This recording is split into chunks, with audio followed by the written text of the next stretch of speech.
you are independent and you have to conquer the world.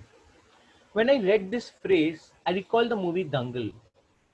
Mahavir Singh Phogat, a national wrestling champion of his time. He could not fulfill his dreams because of financial pressure. He then realized that his two precious diamonds, Geeta and Babita, will fulfill his dreams. He coached them. And as per the script goes, I remember from the story, it was 2010 Commonwealth Games. He coached Geeta until she reached the silver medal game and she won that. It was only on the last day of the finals he was not present to support her. As per the script goes, she then realized that her dad had let her go and she has to do it all on by herself. She fought it out and won the gold for his proud father and for her proud nation. And after that, they won many laurels for the nation. Well, that's the theme for the meeting, and I would be unfolding my thoughts as the progress of the meeting. Well, to take the meeting forward, I would now like to invite our general evaluator of the day. When I asked him to share his thoughts on his mentor, he said his mentor is his mom, who has motivated and guided him to achieve new skills in his life, and he has done it very successfully. He is none other than Toastmaster Ayush Vaidya.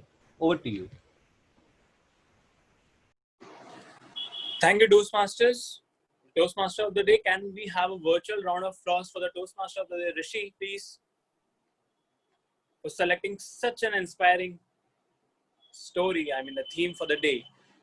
So, hello everyone, I am the general evaluator for the day. I am the person who will evaluate each and everyone who comes up on the podium and conducting an overall evaluation of the meeting. And to balance in my role, I have certain role players. Let us take the introduction of their roles. The first being the timer, played by the impromptu champion of our district, of our area. So let's call upon Toastmaster Vishwesh. Could you please elaborate your role? Thank you, General Evaluator, and good evening once again to one and all present here. The essence of time is very important, especially when you're taking up someone else's time. It is very important to add on something to their life if you take their time. So time is a very important phenomenon, and especially when you're on the stage. So I will make sure that each and every person who comes onto the stage is within the allotted time period they have. So I will show the green card at the end of the minimum time. Then I will show the yellow card at the end of the mean time. And then I will show the red card at the end of the maximum time. And there will be a 30-second grace period on the upper and lower end for the evaluation and the prepared speech section, and not for the table topic session. For the prepared speech session, the time allotted is 5 to 7 minutes, usually, unless and until there's another type of speech, then the time will be specified as per the evaluator says. The second is the evaluation, where the timing is 2 to 3 minutes. And for the table topic section, the timing is 1 to 2 minutes with the 30 seconds grace period only on the upper end. Fortunately or unfortunately, I don't know, we are not having the table topic session today. So I will present my report when I'm called upon to do so. Back to you, General Evaluator. Thank you, Toastmaster Vishwesh. And Toastmaster Vishwesh, I have given you the future introduction of being the district champion. So please, next year I want that, okay? So moving on next. So the next role player is called the counter, that has been played by a girl who is a very introvert and who wants to get out of her comfort zone and make a good life ahead. And she loves to smile. Let's call upon Toastmaster Thumpa. Could you please elaborate your role? Thank you so much, Ayush. Am I audible? Yes, clearly. Okay. So very good evening, everyone. And I am a counter of this evening, and I have the pleasure of being a counter of this evening. And as a counter, my role to jot down all those scratch and filler words used by speakers, such like and long pauses as well. And I will present my report when called upon to do so. Back to you, Ayush. Thank you for that short and brief introduction. Moving on, next we have the grammarian. Hello, am I audible? Yeah. Next we have the grammarian called, who is a very young and a handsome guy who's wearing a very big headphones currently, known as Toastmaster Keshav Mashwari. Could you please elaborate your role? Good evening, Mr. Toastmaster, fellow Toastmasters, and welcome guests.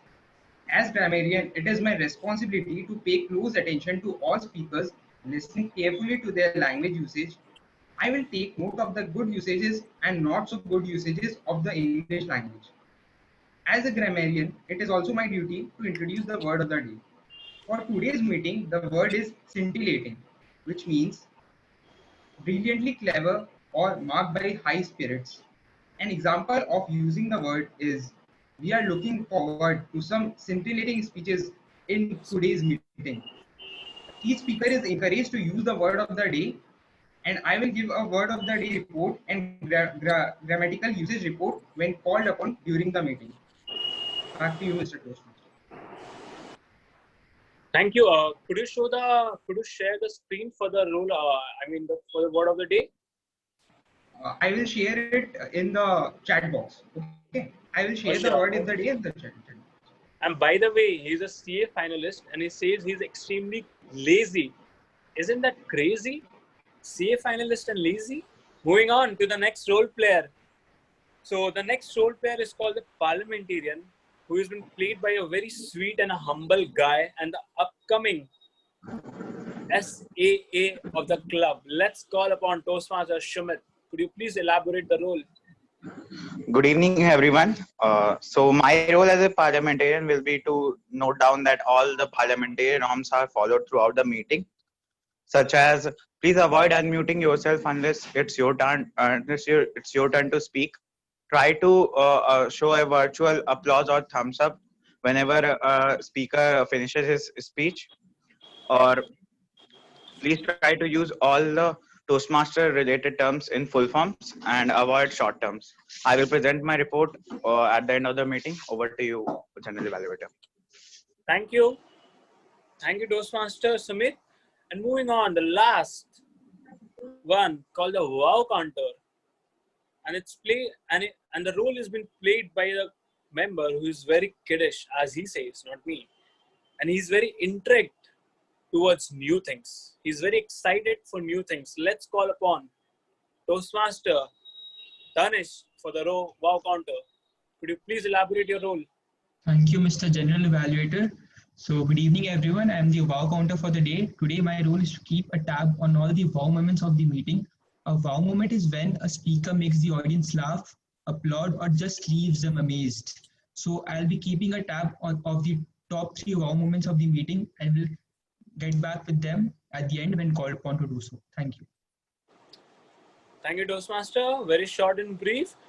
Moving forward, now it's time for the prepared speech session. And to conduct the meeting further, let's call upon the Toastmaster of the day, who is very young, dynamic, and is about to be back on the podium. Let's call upon Toastmaster Rishi.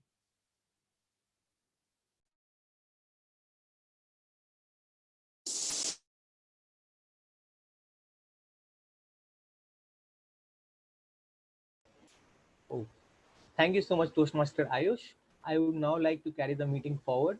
Coming to the first speaker, Toastmaster Purbita. When I asked her to share her thoughts about her mentor, she said her mentors are her parents. They have made her confident, independent, and strong. She has been staying away from them since 5 years to study marine engineering, and today she has become strong and responsible. May I now request her evaluator, Toastmaster Gurpreet, to read out her speech objectives, please. Thank you, Toastmaster of the Day, Toastmaster Rishi Pransuka, and good evening to one and all present here. The speaker is delivering her second speech of evaluation and feedback from level 1. And the purpose of the project is for the member to demonstrate that he or she has applied the feedback received from his or her first speech. Timer, please note that the time limit is 5 to 7 minutes. All the best to the speaker. Over to you, Toastmaster of the Day. Thank you, Toastmaster Gurpreet. Now, may I call upon Toastmaster Purbita with a fairy tale speech titled Once Upon a Time. Toastmaster Purbita, Once Upon a Time, over to you. It's the year 60,000 BC. A woman hunter-gatherer sits amongst her friends and talks about a lion she saw patrolling the riverbank close to their temporary settlement, which also happens to be a common hunting ground for bison. Her friends are initially unfazed because a lion is nothing but a common threat. But to convey how serious she was, she tells them a story. A story about how the lives of many men in a neighboring settlement were lost because of how overconfident they were or how unprepared they were to face a vicious beast such as a lion that was also lurking in their surroundings. So this makes her friends a little scared, a little more alert, and they go and convey this to their husbands or brothers or sons or whoever would go and hunt for bison. And as a result of that, their lives are saved because they were more prepared. Good evening, everyone present here. While reading a book called Sapiens, which is about the history of human evolution, and which is where I also got this anecdote, I found out that very strangely, stories and gossip played an important role in the proliferation of the human species, primarily because they conveyed important information, just like we saw, and because they brought people together. While modern storytelling isn't really a factor behind our survival anymore, stories still continue to connect us humans, overcoming the barriers of language, culture, space, and even time. Stories play many different roles in our lives, but to me, there are 4 very important ones.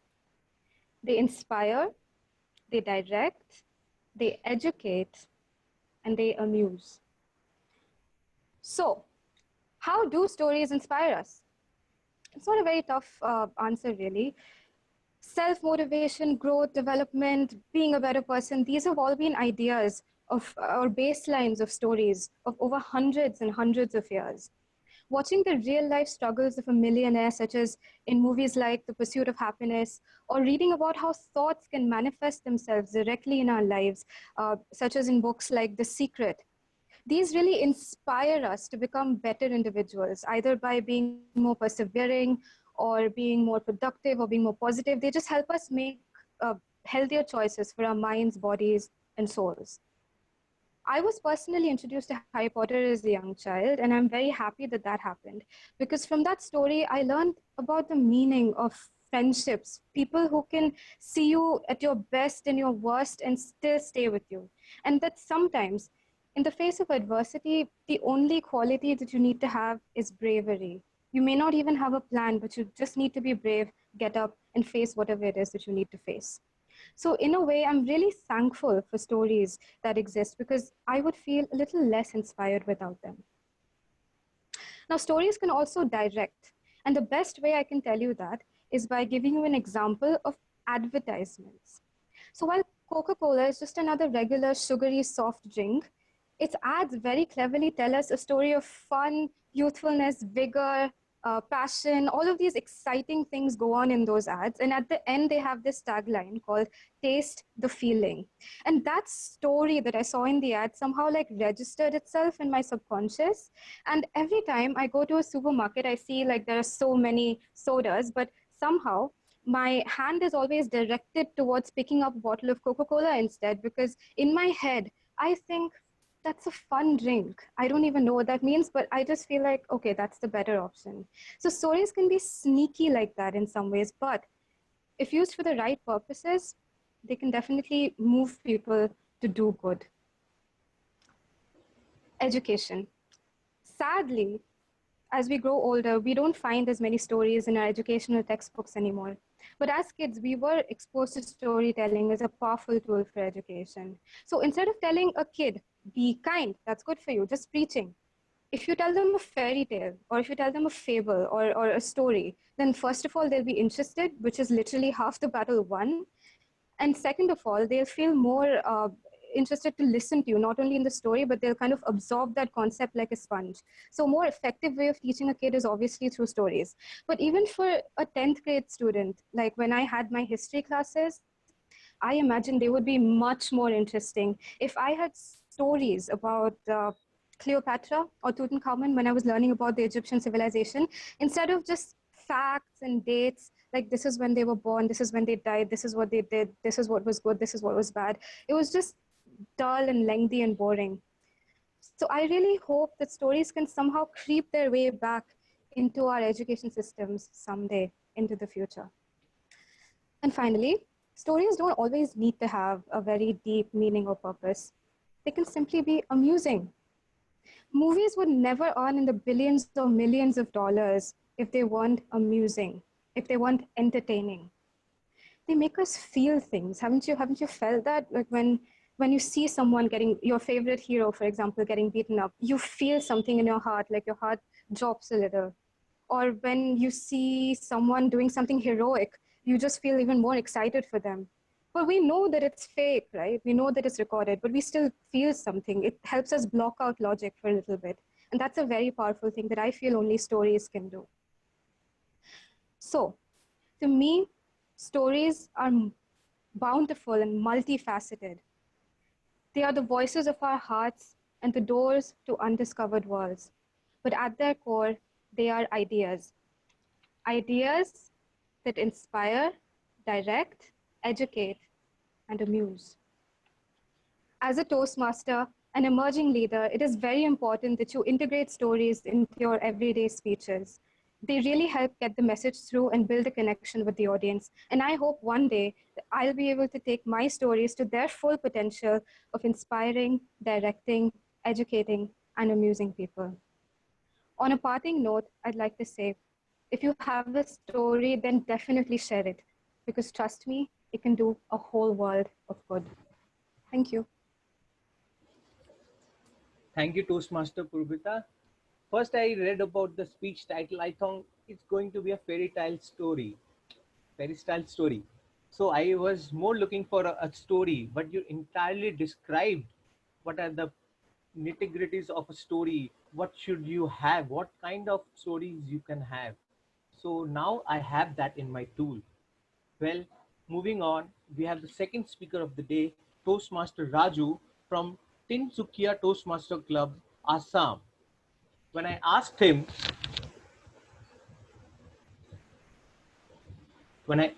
about his mentor, he said it was Mr. O.P. Modi who guided him and brought him to public speaking. And today, he's a very positive speaker and he speaks without hesitation. May I now request his evaluator Toastmaster Shreya to read out his speech objectives, please.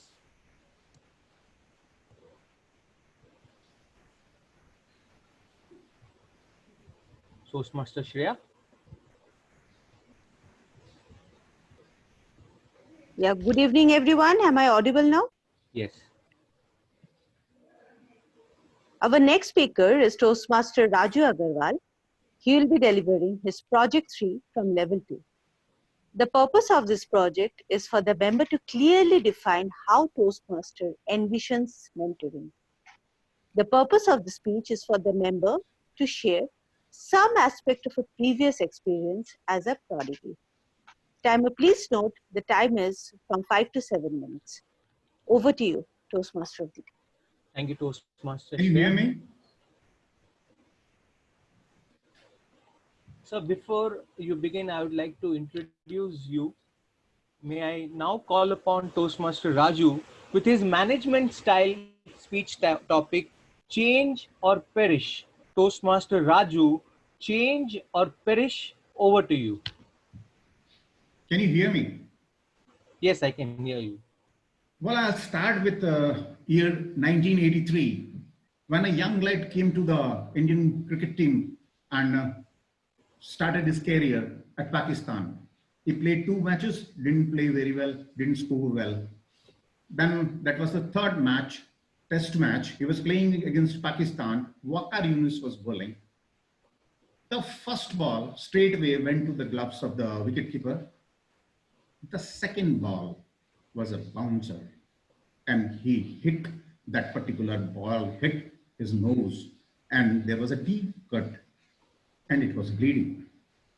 The physio came and asked him whether you can continue, or should I ask for a stretcher, or can you move out of the field at your own? He was looking down. He was an introvert. He was a bit shy. Then he said, I'll play.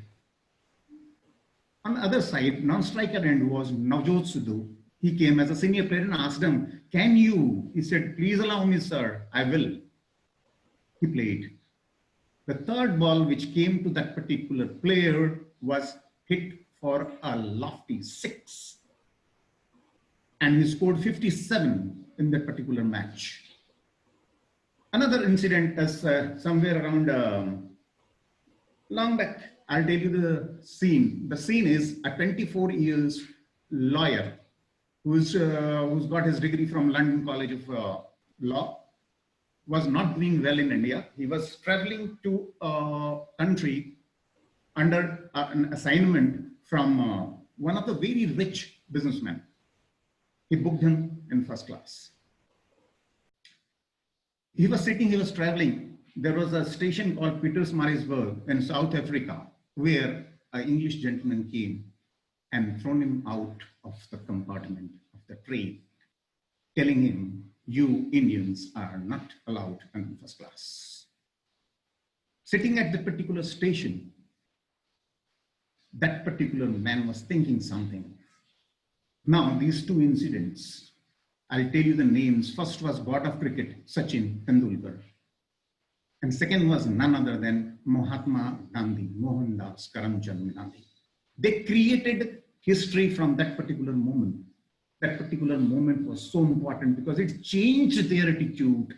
It changed their way to look at things, and they created history. Rest you know about Sachin Tendulkar, rest you know about Mahatma Gandhi. The most important thing is we'll have to learn that we have to change, and attitude is most important. First of all, to change your attitude is the most important thing, whatever you are doing. The change comes in business, technology, agriculture, music, science, religion, organizations, everything. Organization, your organization, Toastmasters, is adopted Zoom. Otherwise, for 4 months, if you don't have meetings, things will go haywire. So they are in. Toastmasters are very much in. I'm speaking to people from Calcutta. We have adopted the required change. That is what was very, very important. Now, the most important part is there is one simple fact. Once somebody said that change is the only thing which is constant. There was a time when there was a barter system. You must have heard of barter system. Give something and take something.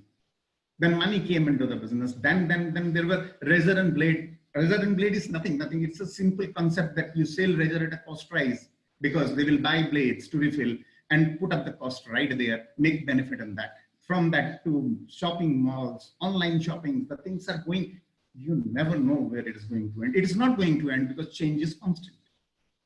You will change or you will perish. Simple. I'll read out certain names you will associate with that. I'm saying Motorola, I'm saying HMT, I'm saying Nokia, I'm saying Toshiba, I'm saying Kodak, I'm saying many of them. Where are they? They were market leaders, if you remember. HMT watches, Kodak cameras, they are out. And now there are certain things which you will certainly, at the moment, you will relate to.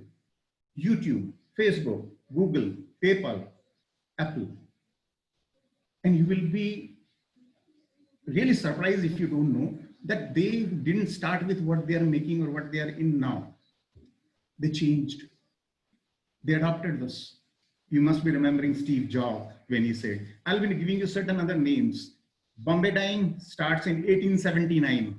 Nusliwadia, you must be knowing. Shalimar Paints, still in market, 1902.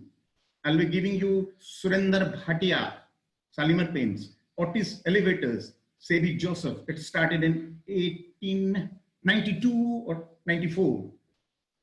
They are in the market. They do have a very large market share. Why? Just go to them.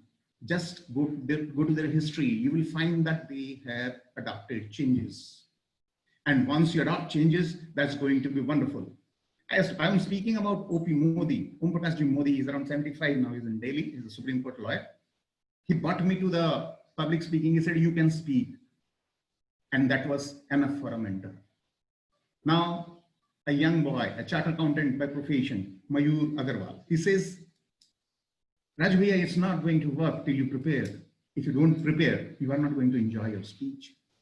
Now, everything has changed, so mentoring has to change from that particular point. Ladies and gentlemen, we have to change or we will perish. There are certain things I'll tell you.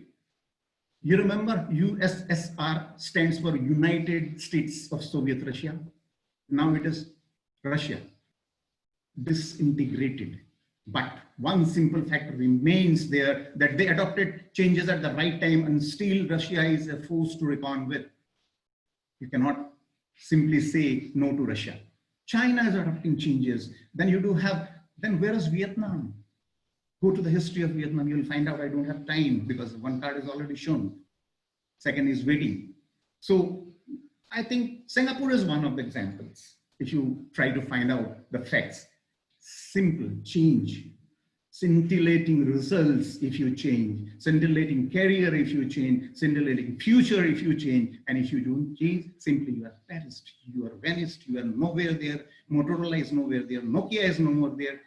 And I conclude by saying that please change if you want to, and change out of option, don't out of compulsion. Change, let's all change. Thank you very much. Thank you so very much. Over to you, Toastmaster of the day, Rishi. Thank you, Toastmaster Raju, for that wonderful and scintillating speech. I also believe that if you don't change, you will perish. And those wonderful examples have broadened our horizons for the day. And the best example was that the adaptability that we have shown for the meetings going from physical to virtual podium has been a certain example. Well, moving on to the third speaker of the day, it's Toastmaster Shaurya Roy. When I asked him to share his thoughts on his mentor, he said his mentor is his mom. His mom has shown him tremendous confidence and faith, and it was her guidance on which he has become a successful banker and has purchased his own house. With that note, may I now request his evaluator, Toastmaster Deorshi, to read out his speech objectives, please. Thank you, Toastmaster Rishi. Good evening, Toastmasters and guests. So the speaker is delivering his speech from level 4 of Pathways, and his project is question and answer session.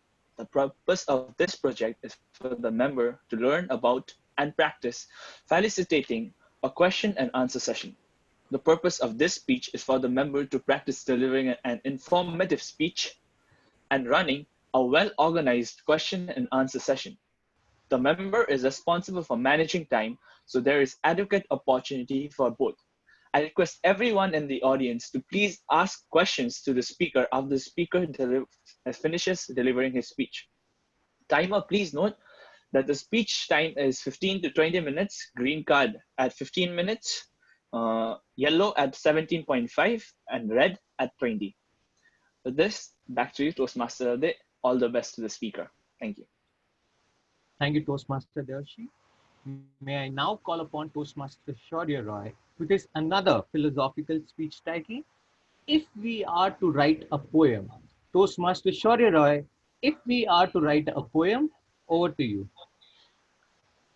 Thank you, Toastmaster Rishi. Am I perfectly visible and audible now? So, I was 14 years of age when I first composed a limerick in my life. I was returning back to my home from my school, and I was sitting on my school bus when it sort of happened. Since that day, it has almost been 15 years, and throughout all of these years, there has been some time when I have really been on an overdrive, writing poems and composing lyrics. On the other hand, there has been some years where I have really struggled to put pen on paper due to other pursuits of mine. And throughout all of that, I have gained some understanding regarding exactly what we all need to do if we are to write a poem. And today, throughout this speech, I am going to elaborate on whatever little I know on the different ways and means of writing a poem.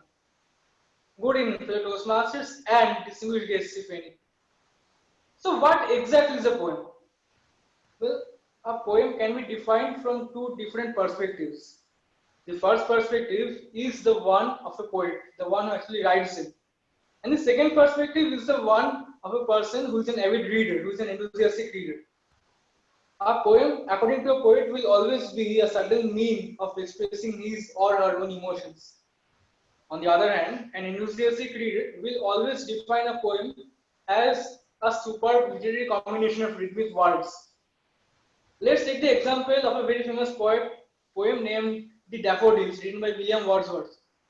And I am sure that all of us at one point of time or the other have come across this in our school lives. According to us, the ordinary people, it will always be a superb literary combination of rhythmic words about nature. But for Wordsworth, it was about what was going on in his mind when he was taking a walk with his sister Dorothy in the year 1802. And if you want to find out more about it, you can always go back to the Wikipedia article which is there about this poem. We always find it hard to believe that there's a poet hidden in each and every one of us. Well, make no mistake about it, but each and every famous poet that we know about were once ordinary people just like us. They had their fair share of failures and setbacks just like we do. And if they can write a poem, so can we, provided we do three things. So before I delve deeper into those things, let me first discuss the only thing which we simply can't afford to do if we are to write a poem. A person simply can't plan to write a poem. At 7 p.m. in an evening, if you think that from 8 p.m. you are going to sit in a chair with a pen and a piece of paper, and you are not going to leave that chair until and unless you have written a poem, you are wrong. The process of writing a poem is involuntary. And the best we can do is to remember the lines as and when they come to our mind so that we can write them in a piece of paper sometime later. However, some of us present here might even be smart enough to compose the poem in this fashion, but by doing so, we would only be holding ourselves back from unleashing our true poetic potential in the outside world. So, if there is indeed someone in this audience who has actually written a poem in this fashion, please know that you can actually write 100 times better than what you are currently doing, provided you follow the correct steps. So that being said, it now brings me to the first step which we are supposed to undergo in order to write a poem. And the first step is all about reading books. In order for us to write a poem, we need to first pick a language in which we are going to write a poem. And then we must develop our expertise of that particular language. And the best way to do that is to read a lot of books. And reading books was one thing which I did better than most from the very beginning of my childhood. In my early school days, I read a lot of Bengali novels, which was my mother tongue, and then I made a transition into English novels in my teenage period. And I must say that it has helped me a lot in this particular aspect. This is actually the most easiest part which I am going to mention. But in spite of being the easiest part, it also demands our patience. And we must be patient and willing enough to keep building on our vocabulary by reading a lot of books. So with that being said, it now takes me to the second step, which is all about our mindset. In order for us to write a poem, we need to first believe that we can write a poem. And we need to be optimistic about it. And not only optimism, but passion is also needed as far as writing a poem is concerned. And I think that it is a requisite for almost each and everything that we do, not only writing poems. Each and every activity that we pursue in our career, each and every job that we undergo requires passion and optimism. And for writing a poem, the situation is much similar. If we are not passionate about writing a poem and if we don't believe that we are capable, then we are just going to end up spending a lot of time and energy and resources, and we go nowhere. So with that being said, it now brings me to the third and the final activity which we must undergo if we are to write a poem. And this is actually the most difficult and the complicated step of the lot. So at this point, let's take a moment and let's visualize our daily routine in front of our eyes. Every morning we rise up, take a shower, have a daily meal, and then we depart for our workplace, school, or college, as the case might be. And then we slog it out each and every day before returning home and relaxing, preferably by staring into a gadget, maybe a desktop or a laptop or a cell phone or a television set. And then we have dinner and we go to sleep, and we repeat it each and every day. The irony is that no one can blame us for having such a hectic routine, because we must keep going because of the different responsibilities that we have. But having said that, if we are to write a poem, we must find some time for ourselves which we can spend alone, where no one else will be able to disturb us, where our mind will be able to think clearly, where our mind will be able to be away from all the meetings that we're supposed to attend, from all the calls that we're supposed to make, from all the deadlines that we're supposed to meet, where no one else will be able to disturb us physically, mentally, or emotionally. And I am not speaking about finding days. If our vocabulary is strong, and if we indeed are passionate about writing a poem, then 30 minutes a day is all we need to compose 30 lines. So let's suppose we want to compose something regarding nature. In that case, we will have to find some place where we really can appreciate nature. And it is not at all necessary to go to sea beaches or mountain tops. Any place within our locality from where we can appreciate the view of nature can serve our purpose. For me, it's my rooftop. For some, it can be a lake. For some, it can be a balcony. It varies from person to person. So, if our vocabulary is indeed strong and if our mental palace is indeed overflowing with literary words, and if we indeed are gung-ho about writing a poem, then our mind will automatically compose a few lines for us once we find a place to start. That takes me back to the month of December 2018.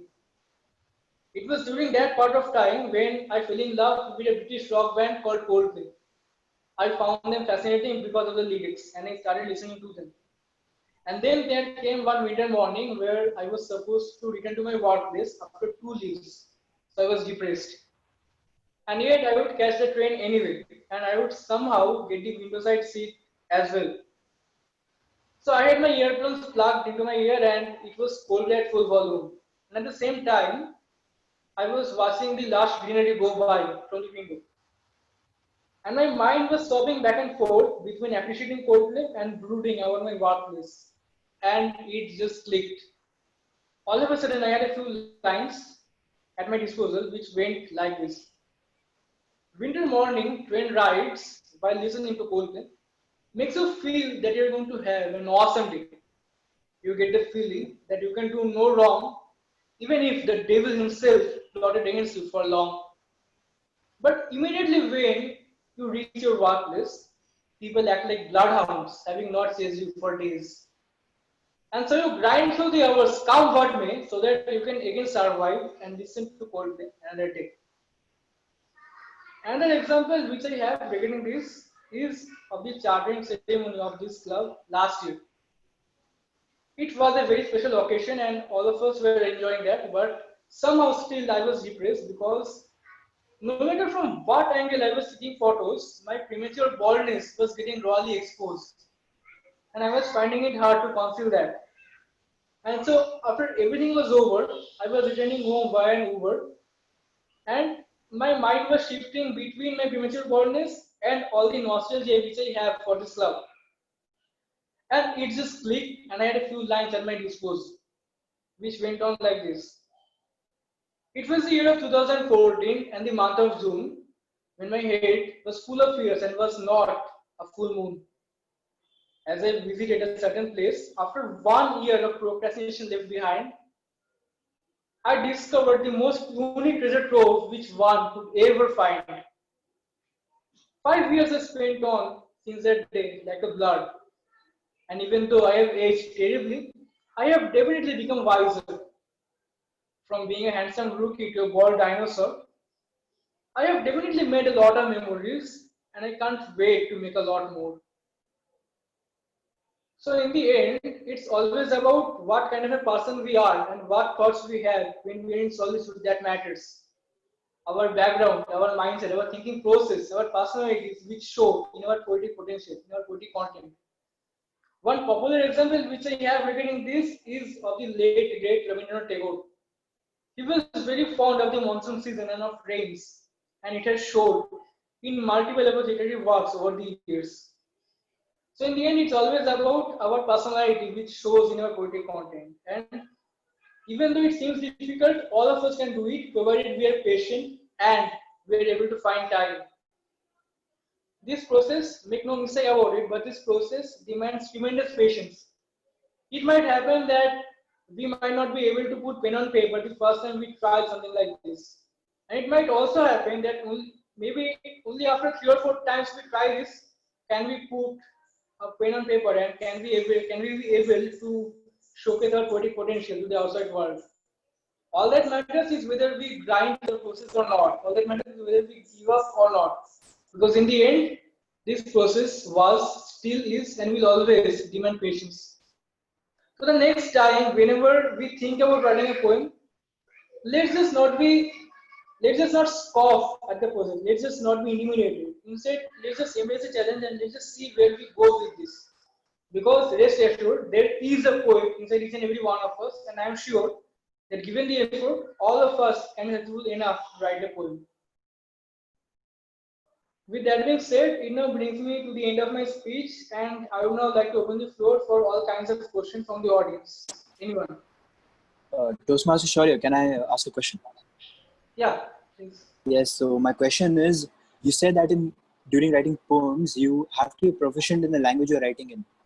Yeah. So do you think being proficient in different languages like Hindi, Bengali, or even Sanskrit, that are languages to many such poems, such great poems, being proficient in such languages helps you writing poems in different languages as well, like in English?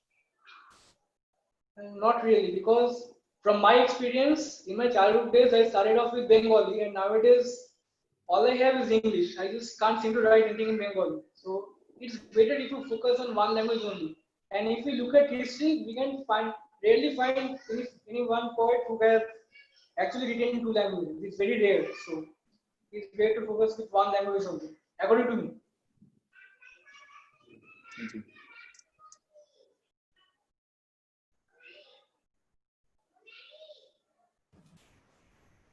May I ask a question, Toastmaster Shaurya? Yeah. So usually you've heard, like, for artists, poets, writers, you need some kind of inspiration to hit you in order to write the poems.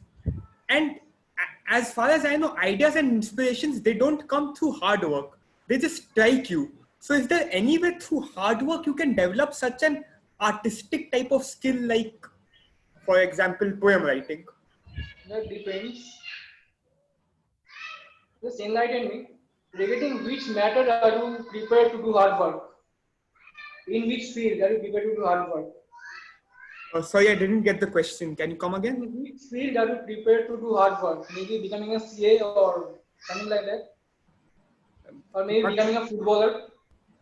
In what skill I'm trying to work on? Yeah. I'm trying to get my physicality better. Because I play defense, so I'm getting my physicality better too. Because we only work hard regarding something when we are passionate about it. Yes. And once we're ready to work hard regarding something, if we find solitude, if we think innately about a particular topic, we will find inspiration. All that matters is solitude. It might sound superficial, but then again, if you can just try it once and. All right, thank you.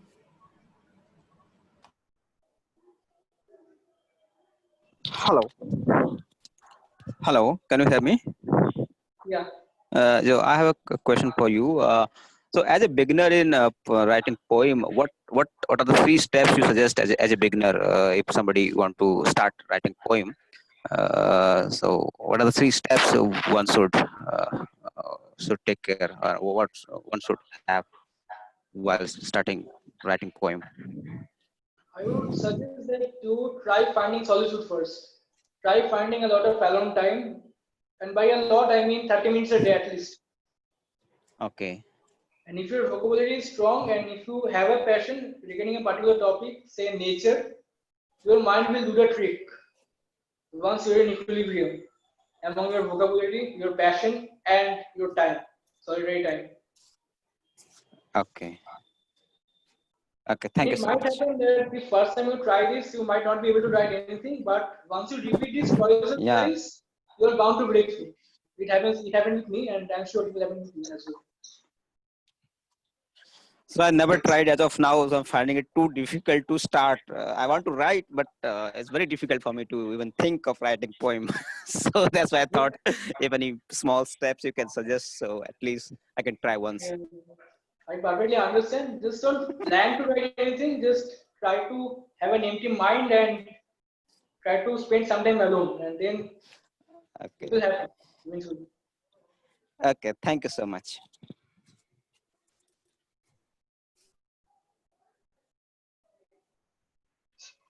Hello, Toastmaster Shaurya, can you hear me? Yeah. So how do you associate one word with the other? So how do I find it a problem sometimes to just rhyme words while writing something. While writing a poem, how do you do that? Can you Associate repeat the words. question? Can you repeat it some How more do you slowly? rhyme words? How do you rhyme and associate words, like make meanings out of it? Sometimes I find it very hard to do that. Rhyming words has two parts. The first part is to develop a good vocabulary because otherwise it's not possible. Once you have a large stock of words, your mind will do the trick once you're in solitude. First, make sure that you have a large stock of words by reading a lot of books. And once you have done that, once you're in solitude, your mind will do the trick for you. Thank you.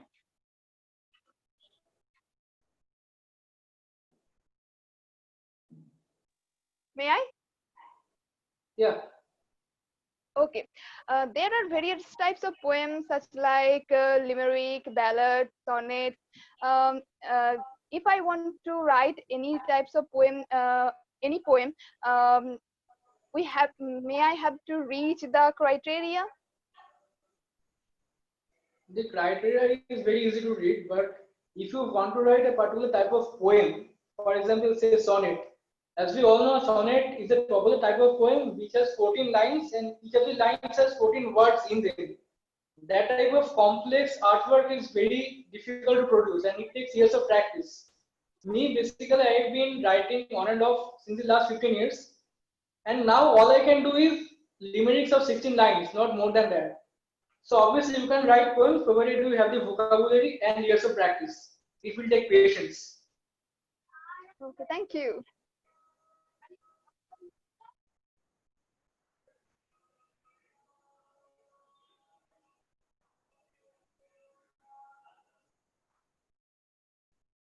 Do we have many more questions? Otherwise, I would just like to hand over the stage to the master of ceremonies and we can always take on these questions offline. So let's have the stage carried forward to the master of ceremonies, Toastmaster Rishi. Over to you. Thank you, Toastmaster Shaurya Roy. What a scintillating question answer and speech was. Not only you intrigued us with how to write a poem with passion, you narrated a poem and then how honestly and sincerely you answered all the questions. Moving on with the fourth speaker of the day, Toastmaster Arnav from Secunderabad Toastmaster Club, Hyderabad. When I asked him to share his thoughts on his mentor, he said his parents are his mentors who have taught him to do hard work with passion and results will definitely follow. Since adolescence, as his life has moved on from adolescence to adulthood, he has given up the tit for tat attitude and has embraced that eternal virtue of forgiveness in life. With that note, I would now like to request his evaluator, Toastmaster Rahul, to read out his speech objectives, please. Thank you, Mr. Toastmaster of the day. Good evening, fellow Toastmasters and dear guests. Well, the speaker is delivering his Project 10 from the Competent Communication Manual, and the objective of the speech is to inspire the audience by appealing to noble motives and challenging the audience to achieve a higher level of beliefs or achievement. Appeal to the audience's needs and emotions using stories, anecdotes, and quotes to add drama. Well, timer, please note that the timing is 5 to 7 minutes, and all the very best to the speaker. Back to you. Thank you, Toastmaster Rahul. May I now call upon Toastmaster Arnab with his speech title, another philosophical speech title, It All Begins in the Mind. Toastmaster Arnab, it all begins in the mind. Over to you. Thank you. Am I audible? Yes. Okay. Just a small correction, evaluator. The timing is 8 to 10 minutes. Okay, my bad. The timing is 8 to 10 minutes. Toastmaster Vishesh. So green at 8, yellow at 9, and red at 10. Thank you. Oh, got it. Thank you. May I start? Yes. Mom, Dad, hooray! I got 70% in the exam.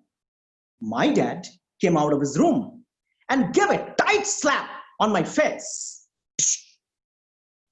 Now I was clearly confused. And like a drunken monkey, I said, but Dad, shut up. Don't touch him. See this paper. I went through that paper, which left me frozen. It was a letter written by my school principal describing my amazing skill of copying in the exam with the help of AI technology. That is Arnab Aishan technology. Yes, Aishan is my school friend and my best partner in crime. Instead of feeling any kind of shame for that crime, that day I told Aishan, dude, we have to make this copy technology more foolproof so that my dad, your dad, the principal, and even his dad could never be able to catch us. And thus, the copying stint was thereby successful. And we both moved into a new destination called Engineering College, although in different places.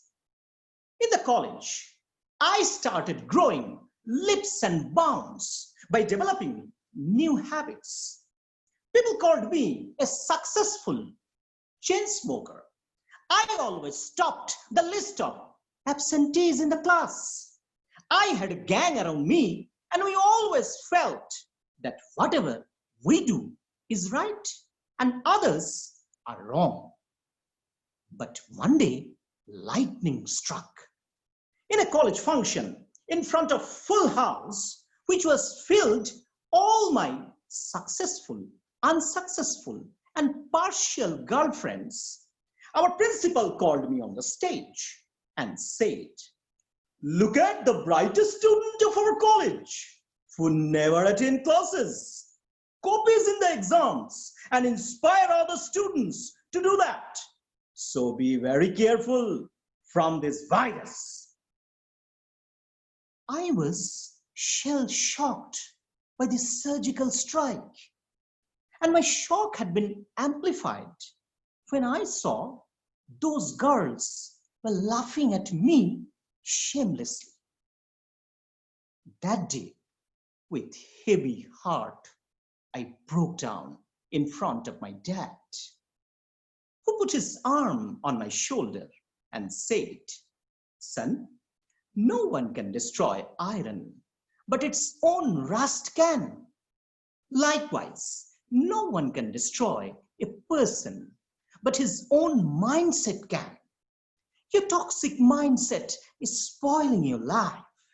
So change your mentality and view everything with positive mindset.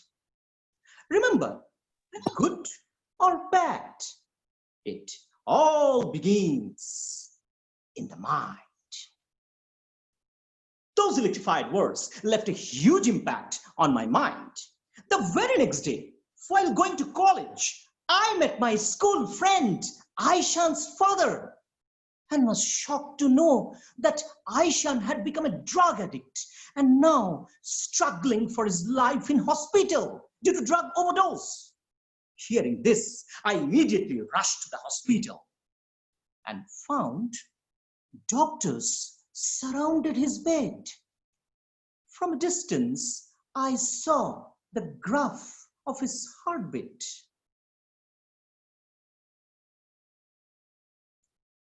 That straight line terribly hurt my heart and cut it into pieces. Tears rolled down my eyes, and that moment I realized that this life could have been saved if he could have wore a positive mindset, since it all begins in the mind. That huge shock was actually the game changer of my life. I took a resolution to look at every problem of my life with positive mindset. I decided from now onwards, we'll do copying in the exams in a different way. Now I started studying seriously. And from the next semester exam, whatever I studied, I copied it from my brain as per the question paper, which not only helped me to get a huge appreciation from my teachers, but also helped me to grow as a student. Now, one positive thought began multitude of positive thoughts, one after another. I analyzed that I do smoking to get a special feeling and sometimes due to frustration. Now I turned the tables and killed the urge of smoking by reading an inspirational book every day, which not only helped me to quit that bad habit, but also enriched my changed mindset. In that way, slowly, my positive mindset helped me to eradicate the evil of all the negativities in my life and made me a hero from zero amongst the students and the teachers. It was 2006. I kickstarted my professional journey in railways and was taken aback to see the lack of seriousness amongst the employees towards the work. I thought that since it all begins in the mind, so I need to change their mindset. In the annual work performance meet, I suggested to kickstart a system where every month the best performer amongst the employees will earn some points. And as per the total points earned in the year end, the promotion of the employees will be decided. Interestingly, the higher authority accepted my proposal, which laid a sea change of mindset amongst the employees. And that change helped our department to get the best performance shield back to back 5 times. My dear friends, many of us think that life is infested with problems. People surrounding us are the problems. But no, the real problem resides in the way we are looking at them, which totally depends upon our mindset. Remember, it is our mindset which can illumine or darken the path of our life and also influence our society to become well developed. So friends, come on. It is not only our responsibility to wear a positive mindset, but also encourage others to embrace it so that our collective positive thoughts can make our society more beautiful. And a beautiful society can only make our country a dreamland. It It is very popularly said that be the change that you wish to see in the world. Friends, I have changed my mindset and instill all positive thoughts in my life because it all begins in the mind. What about you? Over to you, Toastmaster. Thank you, Toastmaster Arnab. It also begins in my mind.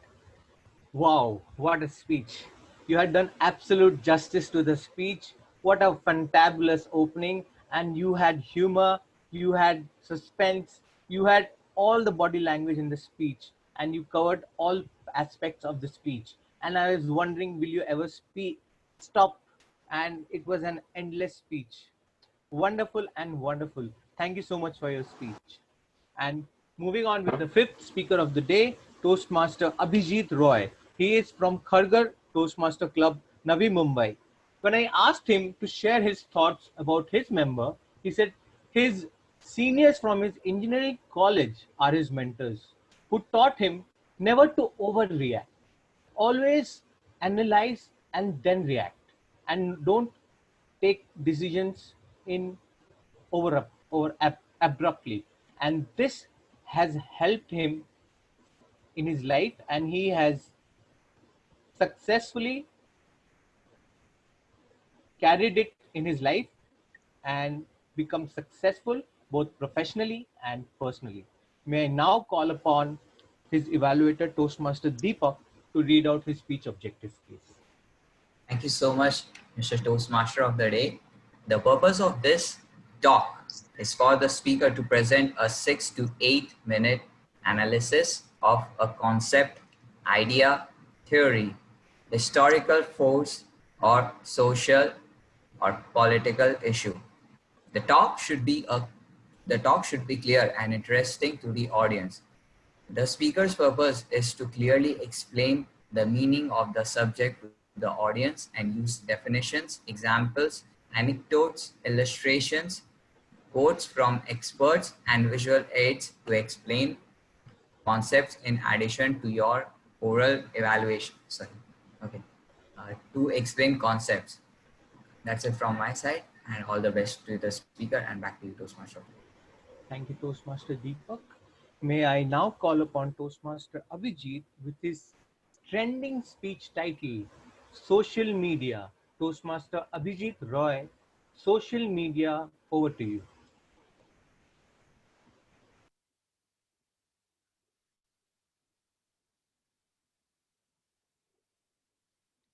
Oh, I'm sorry. I guess I was a little distracted.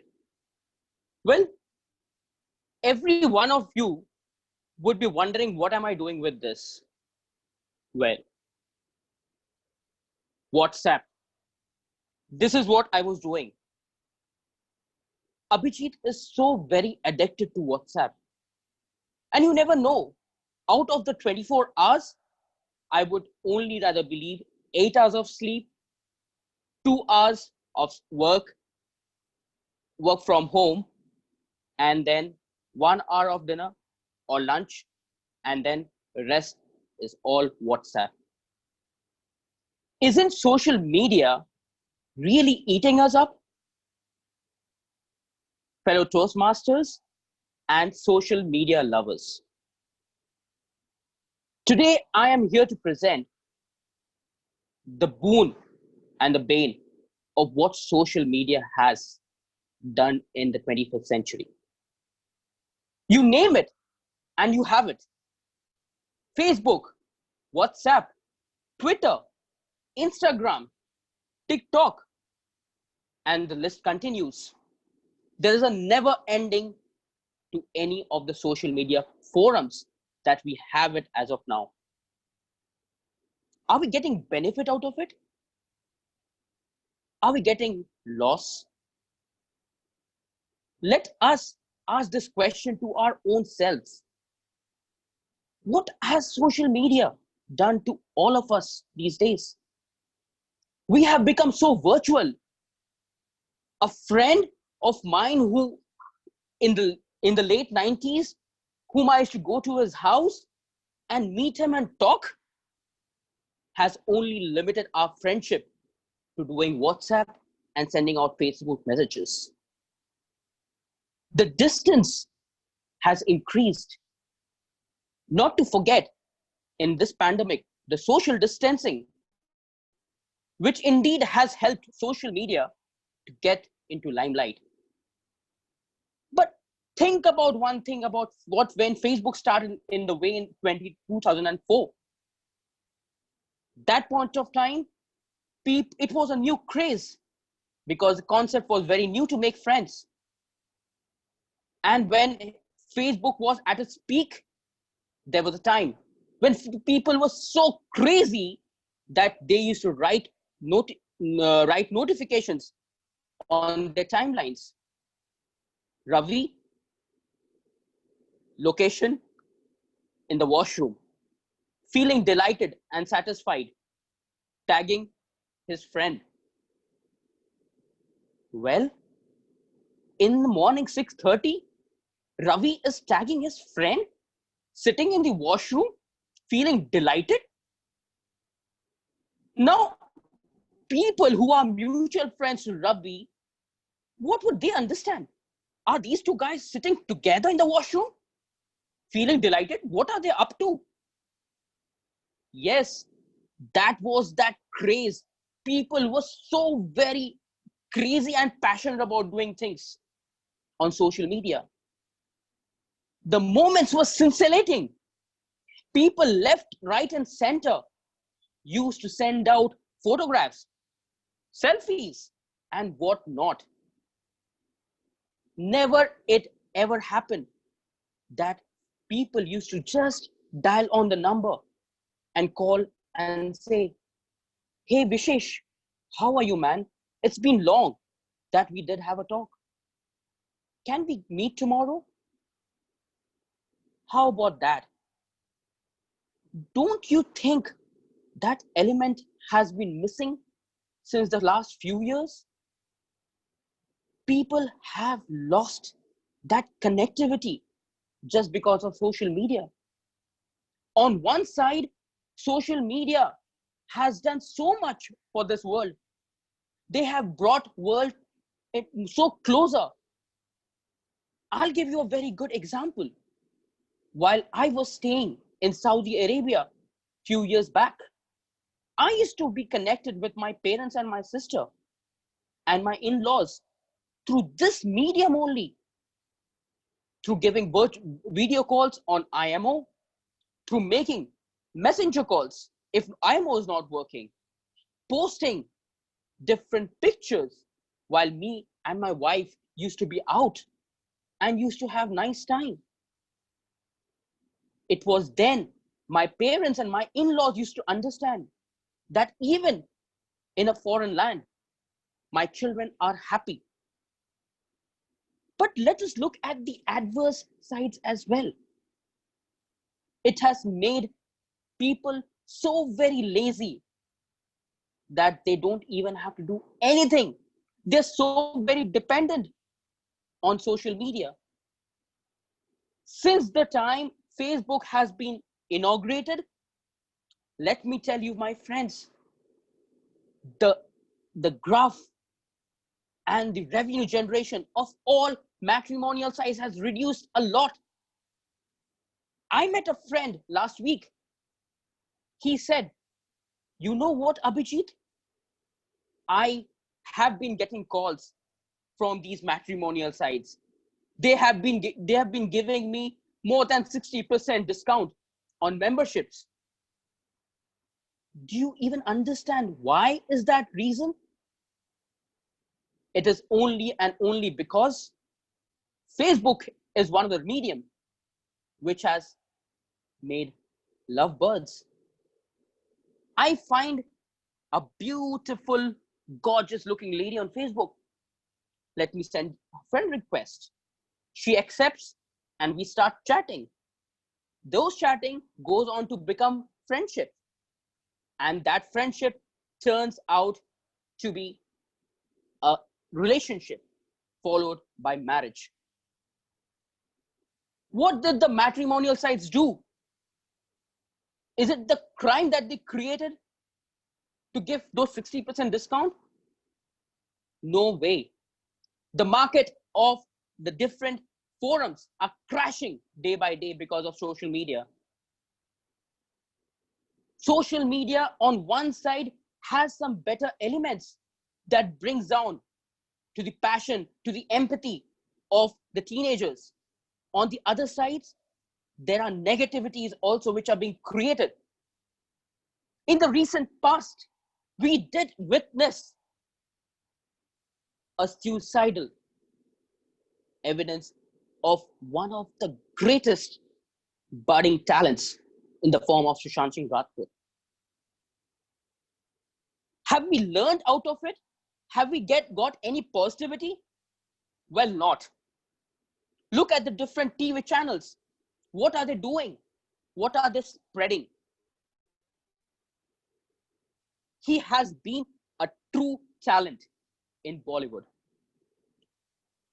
But today, we are finding more negativities than positivities. It is on us to decide what we really want to achieve out of this forum. With that ending note, I leave it on to you to decide, fellow Toastmasters and social media lovers, what it can cause for you and what positivity it can bring for you as an individual. With that note, I pass on the forum back to the Toastmaster of the day. Over to you. Thank you, Toastmaster Abhijit.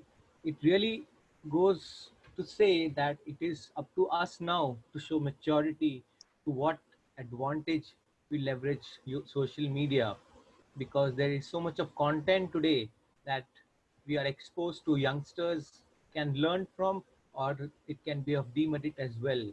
And the best example of the recent incident is there. So yes, it was a very inspirational speech. With that, let me share a personal experience of life is a balance between holding on and letting go. I remember my mom narrating incidents of my preschool journey. I was admitted at the tender age of 1.5 years until I graduated at 5.5 years. My teachers took me to field trips. We had activity based learning. We had toys, puzzles. We had so much of fun. We celebrated festivals together, and we had so many activity based learnings. My teachers held on to me after every class that I got promoted, from pre nursery to nursery, from LKG to UKG. And it was only at the age of 5.5 my teacher let me go and set me free independently, and that was the moment I was ready to conquer the world. What do we learn from this? We all need support, but there will be a time in our lives that our mentors will let us go. That is, let us be independent, and we have to achieve something on our own and stand on our feet on our own. So let us hold on to someone and then set ourselves free. With that note, let me hand over the podium to General Evaluator of the Day, Toastmaster Aish Vaidya. Over to you.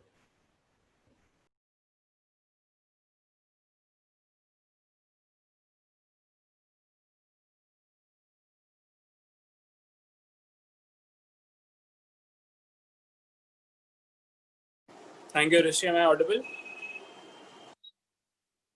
Thank you, Rishi, for that wonderful role of the TMOD. And it's now time for the third session or the last session of the meeting, that is called the evaluation session. Here, I will be calling out the speakers, the evaluators for the speech speakers. And the first one coming up for the first speaker is someone who is an actor by profession. Who's an actor by profession, is an upcoming VP M for the club. This guy is young, dynamic, and gentleman. He's a face of Kolkata Toastmasters Club. I would request everyone to applause for Toastmaster Gurpreet. Here is a podium. Thank you, Mr. General Evaluator, for the exalted praise, and good evening to one and all here. And Toastmaster Purvita in particular. Now, there is an old saying you might have come across on the internet which says, people who tell stories rule the world. Even modern neurological research proves that people who tell stories manage to capture attention, and this is exactly what Toastmaster Purvita did by telling us the inspirational and the motivational value of stories and books. Toastmaster Purvita, you were bang on target and managed to grab all eyeballs when you started at the very onset by telling us the story of the lion and the bison. You then just took off and surprised us all when you presented the aesthetic value of books altogether by imparting the concept of idea, that is inspire, direct, educate, and amuse. And trust me, the use of the prop to convey the idea was just scintillating.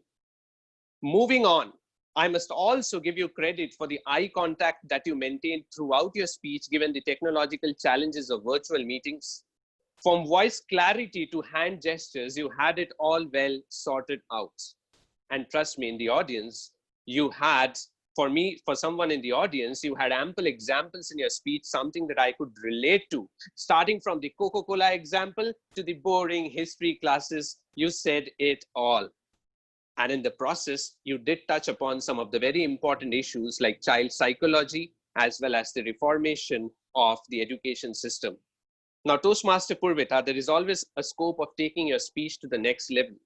So I feel here are a few recommendations for you. A bit of voice modulation, especially when you started at the onset by telling us a story. Some voice modulation there could have added more spice to the entire speech. And also considering the fact that you completed with 1 minute to spare, you could have worked on the rate of speech, especially when you were telling us about going to the market and grabbing Coca-Cola to create the aura that we all have, that's something that's associated with Coca-Cola. So the rate of speech there could have been slowed down. On the whole, trust me, it was a wonderful, scintillating speech, a fabulous speech, Toastmaster Purvita. Thank you for taking up the challenge. Congratulations to you. And I would like to conclude on your notes. Don't just tell a story, share a story. Over to you, General Evaluator.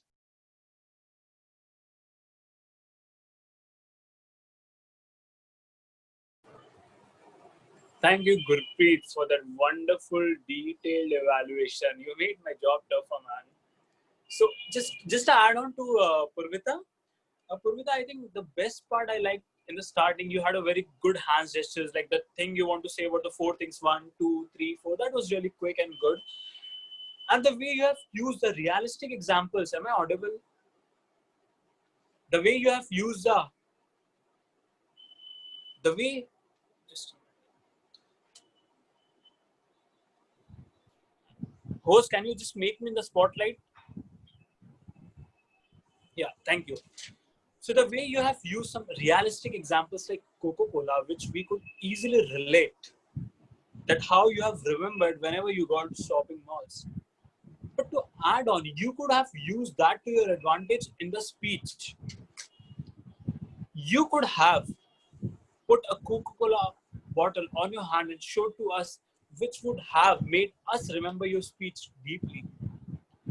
And moving on, when you showed that small idea thing, it was too quick and fast. We could not see what was written on it. IDEA, I could see that, but the full form which you have made, I could not see it.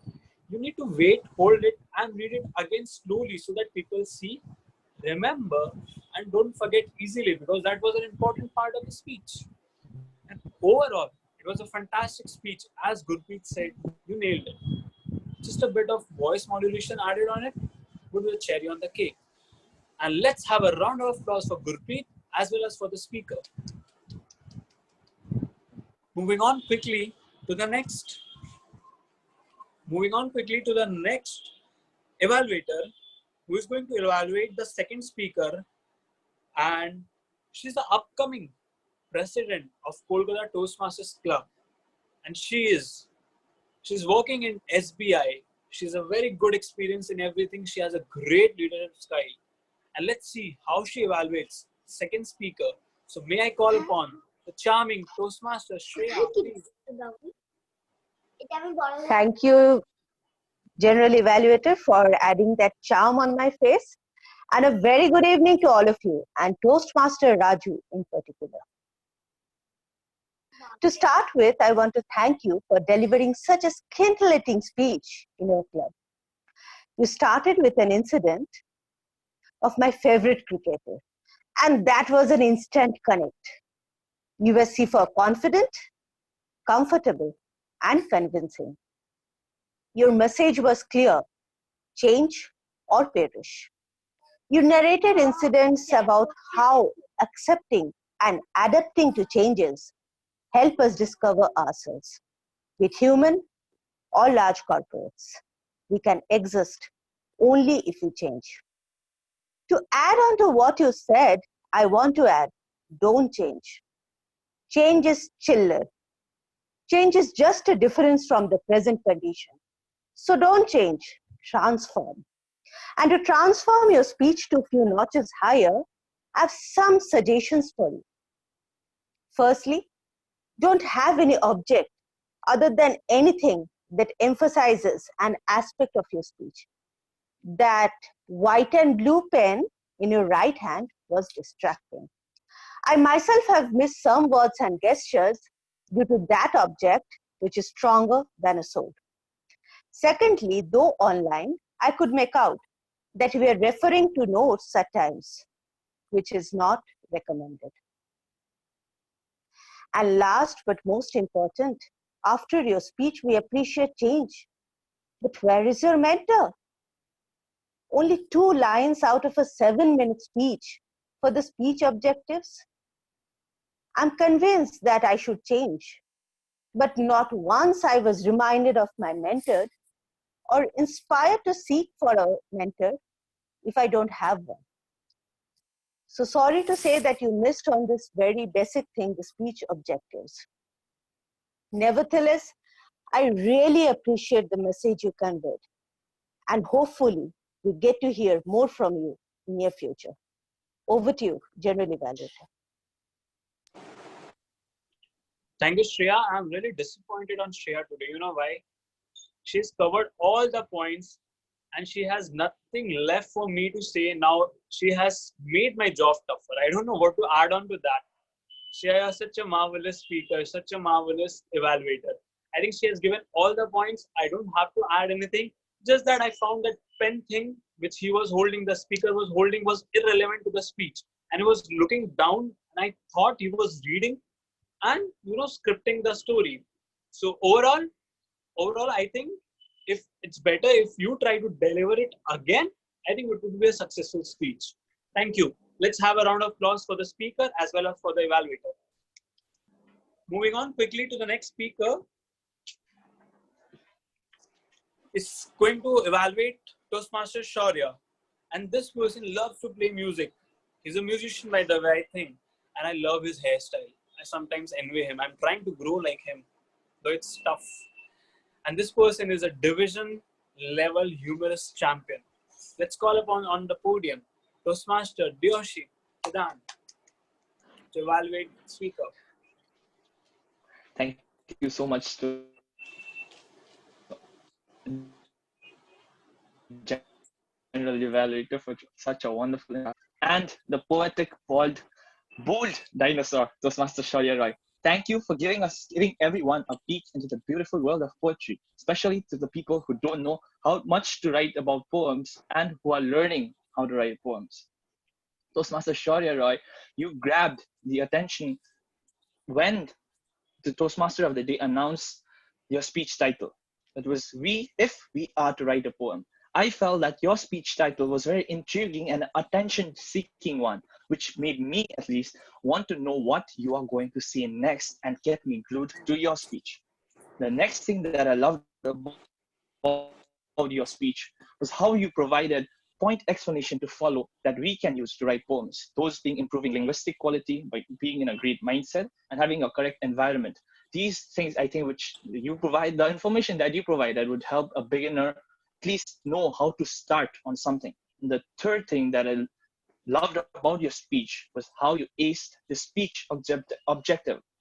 You had a very informative speech, a speech about a topic which I think not many was very not all of us were very knowledgeable about. So that gave us points to ask questions on and ask more. And how I also love the way how you answered the questions. You were very much in that. It showed that you had a very much in-depth knowledge about the topic that you are talking about. But some of the things that I think which help your speech become even better, number one is the audibility.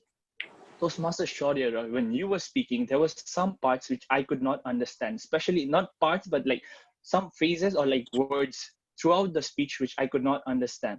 So I request the next time you come up on stage to at least to speak a little bit softly or clearly, so that everyone speaks each and every word that you speak. The next thing that I think that you can improve is the emotions. Toastmaster Shaurya, you were speaking about something that you would love about, but I felt it did not show it in the way you spoke or the way you talked about it. So try adding more emotion by giving much voice vocabulary next time you come up on stage. And the third thing, so began your speech by giving a personal introduction. Then you went on to explain what a poem is, and then how a poem has two perspectives: the one of the poet and the reader. I felt that those 2 points could have been explained more, and I felt that those points you just grazed upon it and you went on. And also on the topic of this Daffodil Hills, I felt like the mention of the poem Daffodil Hills did not fit into the beautiful puzzle of the speech that you created. I felt this was it came out of nowhere. Overall, Toastmasters Shaurya, you had a very attention-seeking speech title. You provided great explanations on how we can improve or how we can begin our poetry. Your speech objectives were greatly met. If you can improve on your audibility, emotion, and expanding some points, your speech will be reaching better heights. Thank you. Back to you, General Evaluator.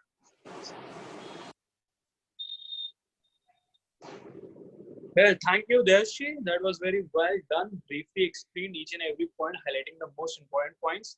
And so adding on to Shaurya, it was a fantastic speech, deeply informative. You have given every information to become a poet. I hope someone from our table should become a future poet, and an eminent one. And the credit goes to Shaurya Roy. And like you have added everything, top beginning from the definition of the poem, and then telling that it's always unplanned. You cannot think and write. And that was very relevant to say that. And then you're guiding us, like you should take a pen and a paper and write your thoughts whenever it strikes. Also, you have said us the way to become a poet, like you have to be a book reader, optimistic, and then you have to be passionate. You have to improve your vocabulary. You have to give time 30 minutes. Like for example, if you want to write down about nature, you don't have to go to luxury places like sea beach or somewhere. You just need to sit somewhere, like you have given the example of a rooftop or a nearby, anywhere, observe. Then you can write it down. And the recommendation I would give you, that when in the starting you said about the poem, the definition, 2 definitions you said, that was very important part of the speech. You could have used your hand, the first definition and the second definition. It creates an impact when you use your gesture, like the fourth speaker did in his speech. And when you said about the poem and the poet, the example you gave, you were too quick. We did not hear the poet, neither the name of the poem. So you have to be slow when you want people to remember something which you have said. The poet and the poem was very important to remember, as we could have seen his work, or we could have observed the work after you have delivered at how good he was. Moving on, when you said about the thing that you need to write it down using a pen and paper, you could have easily used a prop. Here is a pen, here is a pen, just write it down. It looks very impactful on the podium.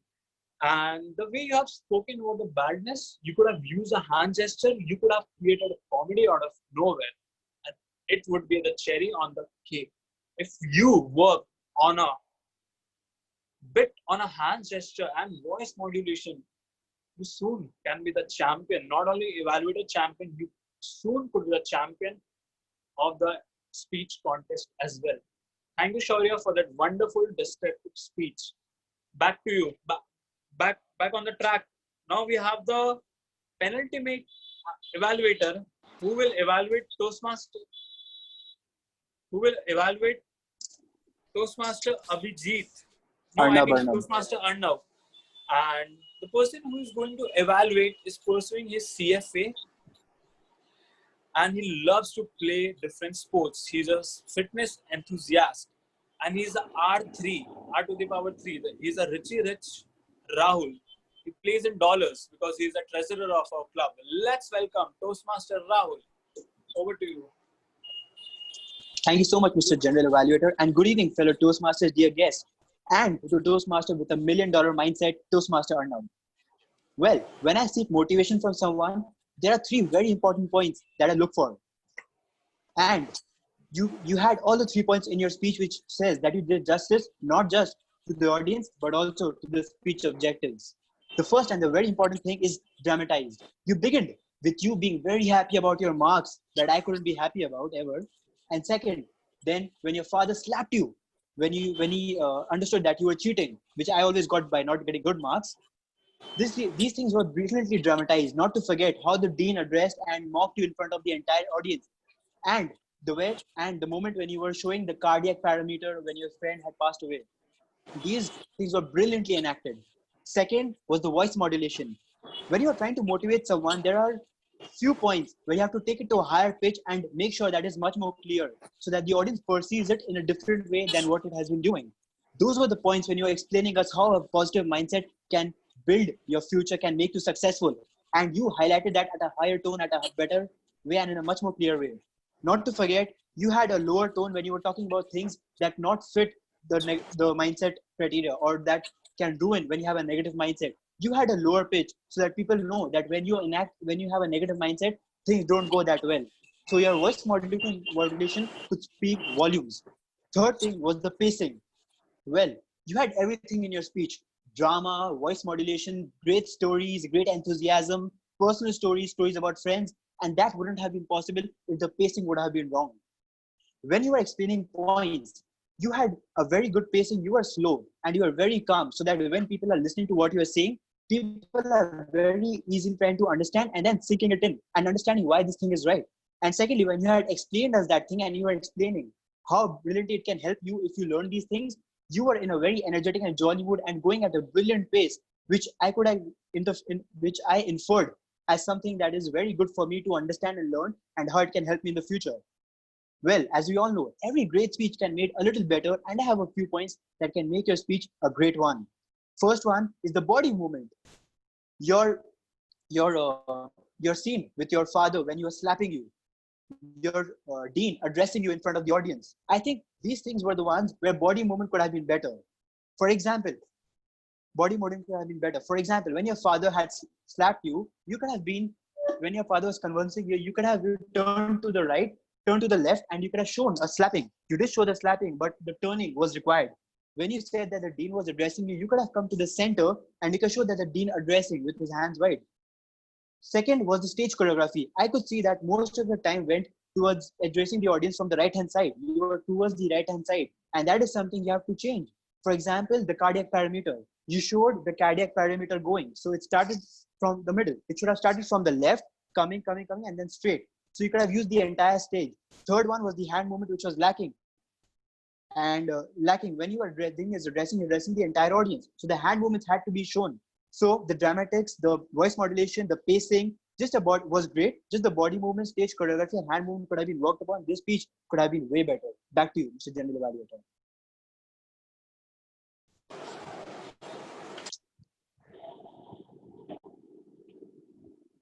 Thank you, Toastmaster Rahul. I think you have become a marvelous evaluator. You have evaluated so much, and today it was fantastic. I think the speech level has matched your evaluation level. The speech was as great as your evaluation.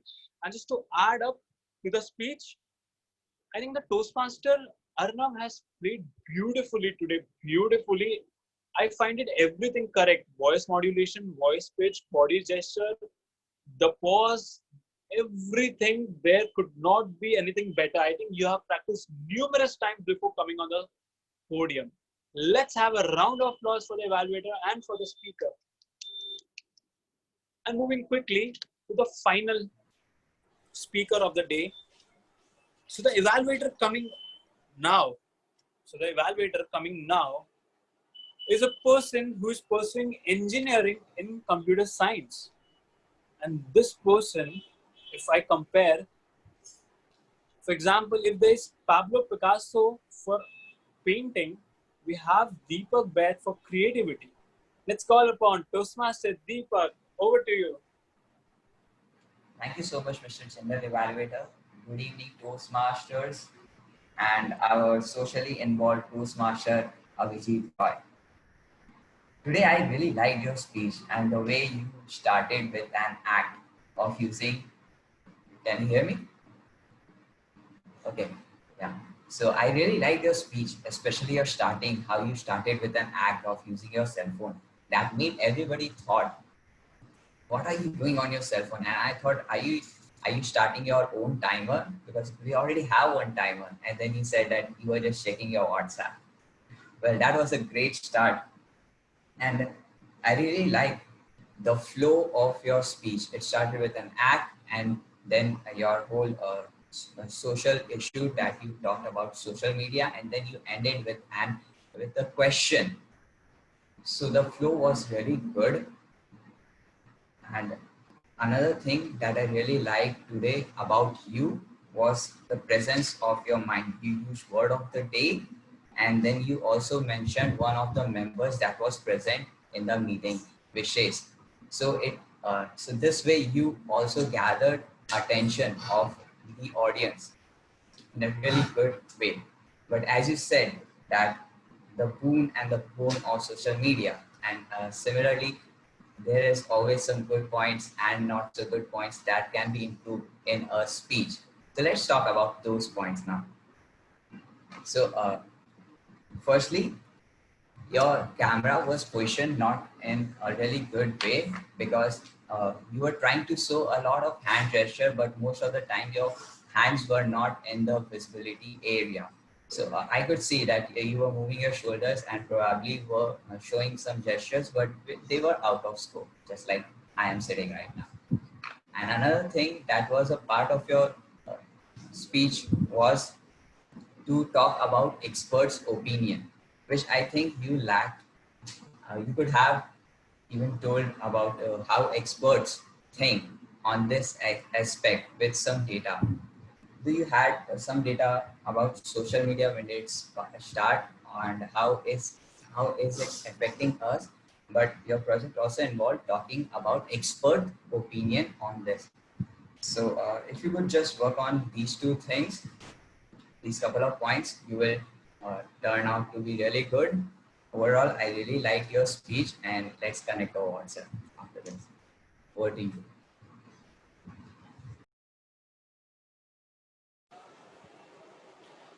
Thank you, Deepak, for the detailed evaluation.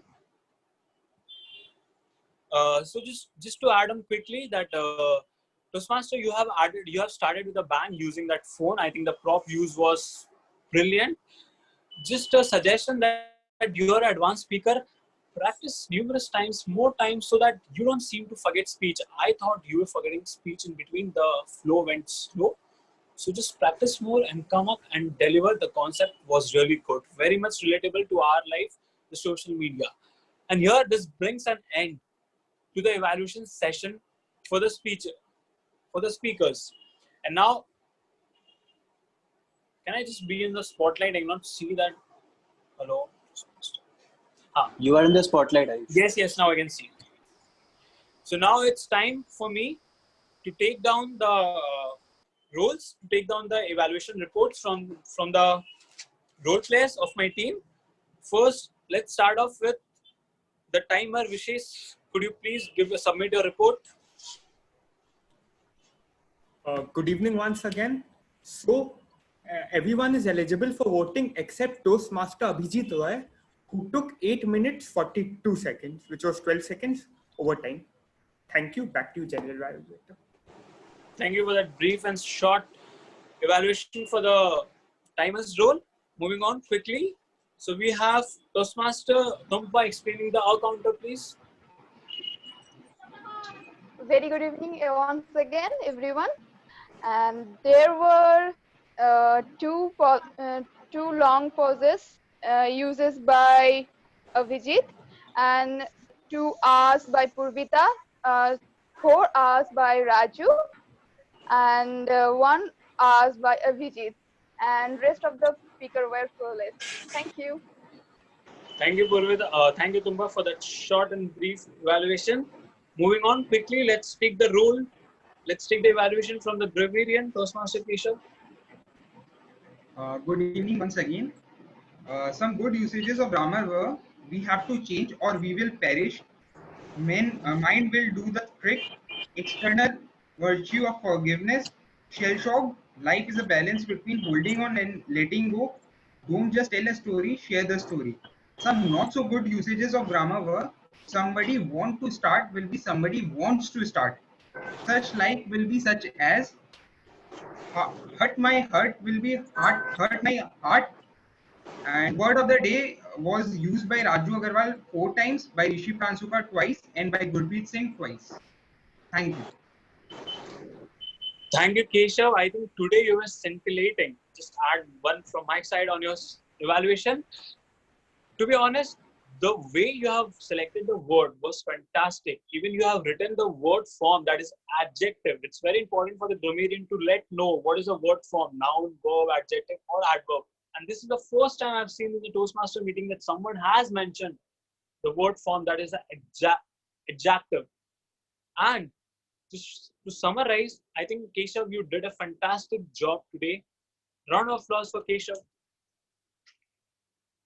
And moving on, next quickly, let's take the report from the parliamentarian Toastmaster Sumit. Thank you, General Batwer, and good evening, everyone, once again. Today's meeting was fantastic in respect of parliamentary norms, since all the parliamentary norms are followed throughout the meeting. Over to you, General Batwer. Thank you. Thank you, Sumit. And moving on quickly to the last role player, that is a wow counter. Let's have the report from Tanish. Toastmaster Tanish, over to you. Thank you, Mr. General Evaluator. Good evening, everyone, once again. So the third most best wow moment of the meeting was when Toastmaster Purvita explained to us the importance of storytelling and also told us the different elements of storytelling. The second most wow moment was how Toastmaster Abhijit explained to us the different pros and cons of social media through his personal examples. And the topmost wow moment of the meeting was how Toastmaster Shaurya showed us the beauty of poems and gave us insights on how we can start writing poems. That's all from my side. Thank you. Very well done, Toastmaster. You have selected the best. I mean, that was worth listening to your role. Let's have a round of applause for all the role players, please. So now it's time to conduct an evaluation on the overall of the meeting, starting with Sergeant at Arms. I think Sergeant at Arms appeared before the meeting time. I think he appeared from 6:50, and that was really quick to see that everything is working fine with the operating system. Though the meeting started late, there were members by 7. I think there were 15 to 16 members. We could have started on time, so it was late by 4 minutes.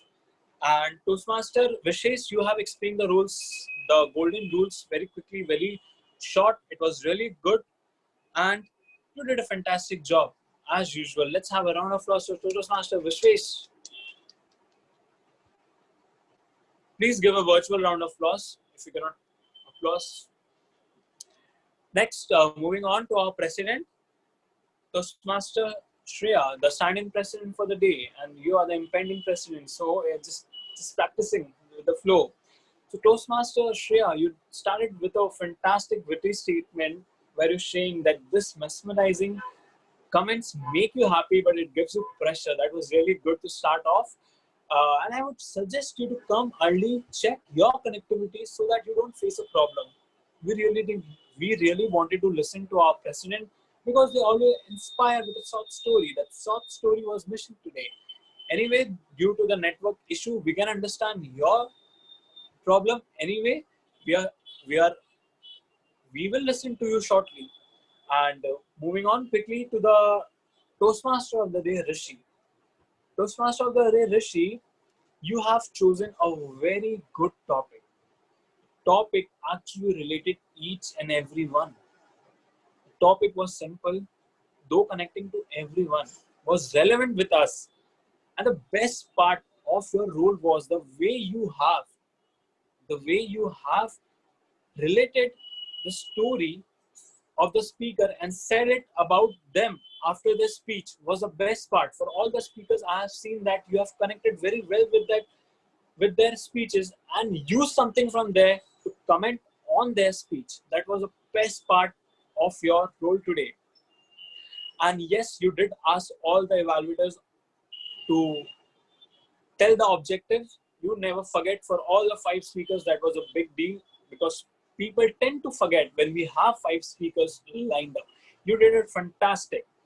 Coming on to the recommendation part, if you see, your topic was about mentors. Ironically, you forgot to mention the mentors of the speakers.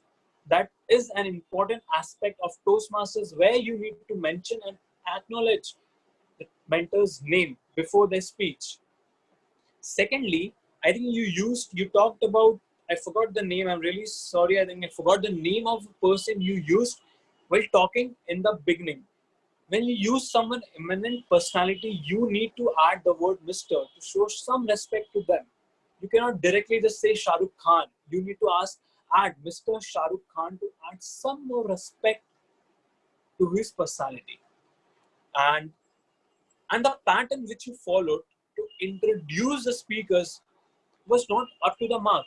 If you see, so you came back, you said it's time for the prepared speakers, you gave an introduction about the speaker, and now suddenly you bring on the evaluator to explain the objective. That was not relevant. First you were saying about the speaker, now it came to evaluator, then the speaker. No, we don't do like that. You come up, you ask the evaluator to first tell the objectives. Now he's done with his part. Now you come back to the speaker. Now you give an introduction, a proper introduction. You boost him to that role. You just give the introduction. I mean the way they have said about the mentoring or the thing related to your topic, the thing related to your theme. You did not extol them much enough before the speech. Like for example, if you're calling Shaurya, you could have said how his mom has helped him, all that. After that, if you say like this, the next speaker coming up is an evaluation champion of our club. He's working in SBI. He's one of those speakers who has improved tremendously. Let's welcome Toastmaster Shaurya Roy, how to become a poet, how to become a poet, Toastmaster Shaurya Roy. This is the actual pattern. In between, you said Toastmaster Shaurya with a fancy or with a philosophical thing you are adding in between of his speech title, which made me confused. Was it the part of the speech title or not? You said it very correctly that it was very philosophical, but the timing of that was not correct. You need to follow the pattern of Toastmaster Shaurya, topic, Toastmaster Shaurya. This way we can remember, right? And yes, it was very important for you. Next time, please make sure that you mention about the mentor as well. So it brings, it brings a good hope to the mentor as well, that their mentee are going to speak, they have been recognized, they have worked hard for them, right? So overall, Toastmaster Rishi, I think the best topic selection was very, very, very, very brilliant. Hats off to you. Let's have a round of applause for Rishi as well. And so here my evaluation round is finished. And now it's time to call upon the charming, the beautiful, the impending evaluation champion, Toastmaster Shreya Roy Goswami.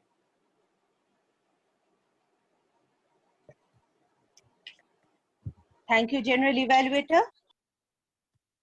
Take Master, can we have the polls, please?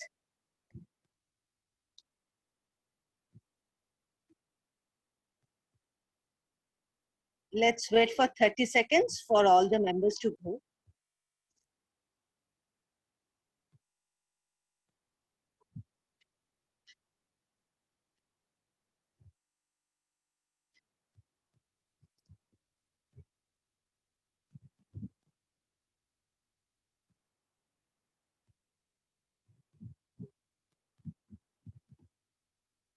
In the meantime, I'll request Toastmaster Abhijit, who is from Kharga Toastmasters Club, who has been pretty regular in our meetings recently, to share his experience about KTM.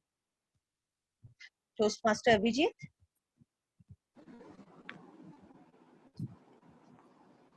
Thank you, Madam Incoming President of Kolkata Toastmasters Club, Shreya. First of all, I would like to take the opportunity to congratulate you for being the incoming president, and all thanks to the entire EXCOM of Kolkata Toastmasters Club. Wishing you all the very best for the new term.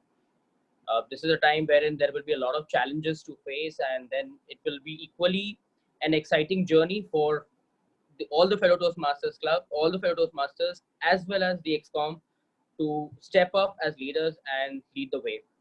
Well, as Shreya said, I'm not able to count even as to how many meetings I did attend of the Kolkata Toastmasters. Probably as an individual, I guess this is the 5th or the 6th time. And there has been once wherein we did join hands to have a joint meeting, couple of almost a month back. So overall, the journey with Kolkata Toastmasters Club for this term certainly comes to an end, because after this, we probably will be meeting next time in the month of July or the thereafter.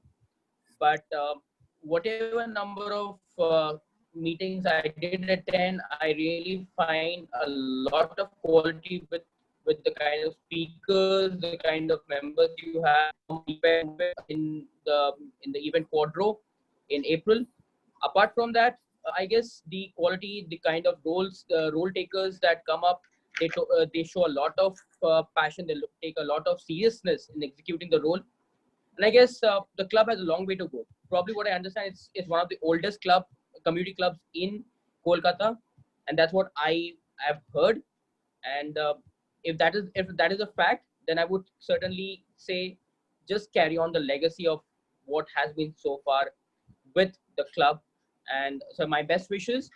And every time I get a chance to physically come over and attend a meeting in Kolkata Toastmasters Club, it would be my honor and pleasure to come and be a part of it.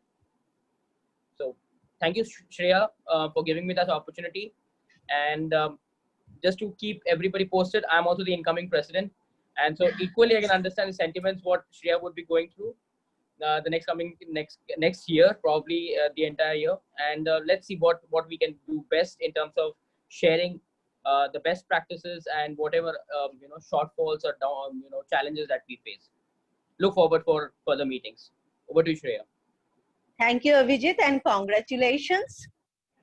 It was a scintillating meeting with speakers from Kolkata, Mumbai, Secunderabad, and Tinsukia, with speech ranging from level 1 to level 4, from competent communicator manual to advanced communicator symbol.